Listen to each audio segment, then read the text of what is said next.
Hey guys, my name is Evan and welcome to Country View Acres.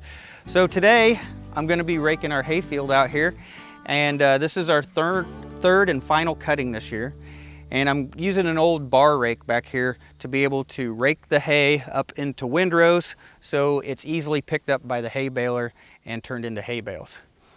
So the last couple times that I've baled the hay field, and keep in mind this is my first year baling hay, I would go around the hayfield in a circle and just keep on working my way around in a circle until I finally got to the middle, and this field kind of turns into a weird triangular shape at the end. And then when you get to the middle, it's really hard to rake the last part of it without running over some of the windrows that you already made. So I've had a lot of people suggest that I need to rake the hay differently, that I am raking it the weirdest way anybody ever seen me do before. And I even had a guy send me a diagram. He took an overhead view of the field and he actually drew out the way I should try to rake the windrows. So I'm going to try to do that today. I'm going to try to rake differently, and hopefully this is going to improve the process and make things easier for me.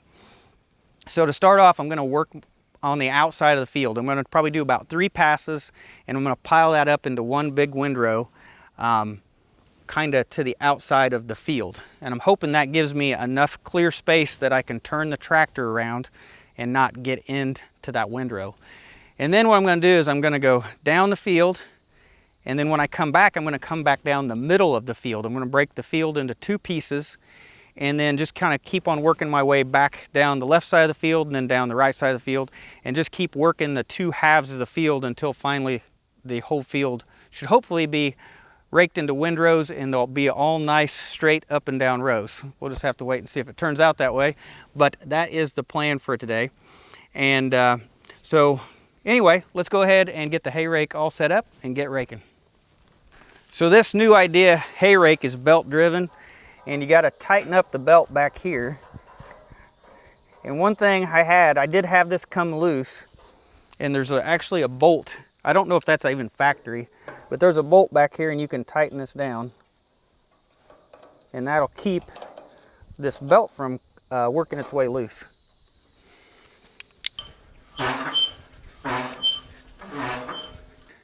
So I normally turn this 10 turns down, and that's the correct height of the hay rake to pick up hay, as long as the drawbar is even with the hitch. So if I want to raise this up and down, I can, but if I want to rake hay, all I know to do is just to lower this drawbar back down so it's even with the hitch, and I know I'm at the right height. Because once you get going, the hay, you can't see the pickups down there, so you can't see that to know if you're at the right height. So this is just the easiest indicator for me to tell when I'm raking correctly.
Well, the hay field's all raked now, and I don't feel like I did a very good job trying that method for the first time.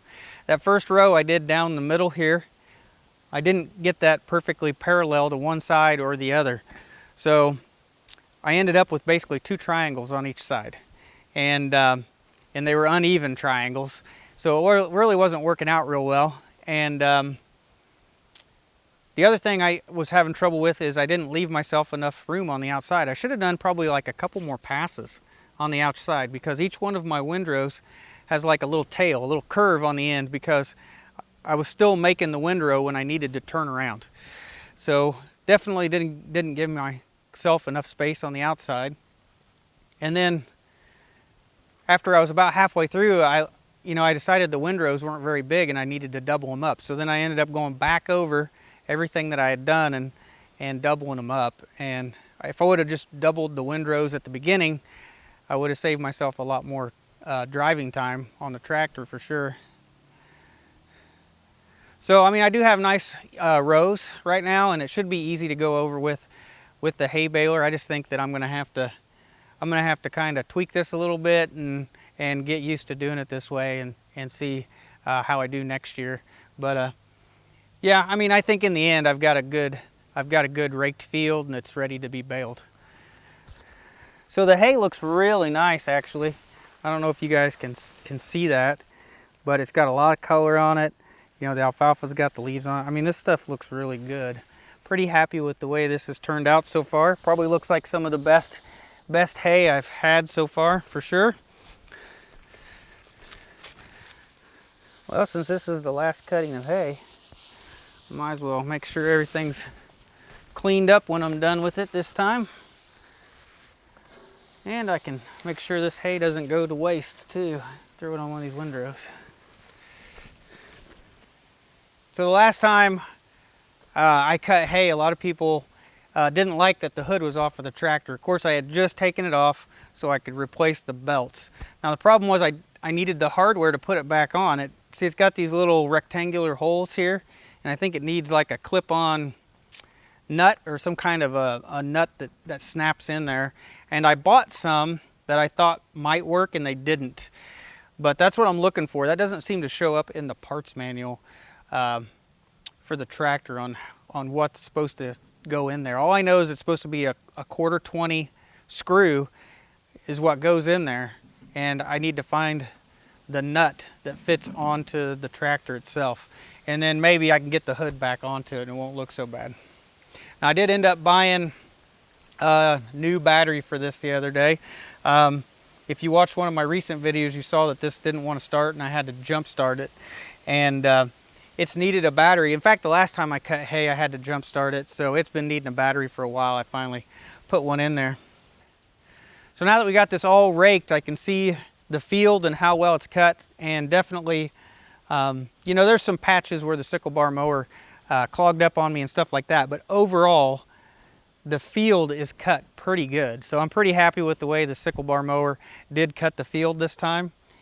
And the hay, like I was saying earlier, the hay has turned out looking really good. They say that last cut of the year, your final cut's usually the best quality stuff, and that seems to be true from what I'm seeing today. It's really been dry around here, but it has been cooler also.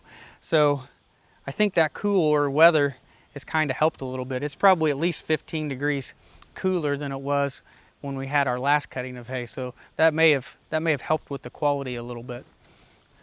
So tomorrow I'll end up coming back and getting this all baled up and put away in the barn.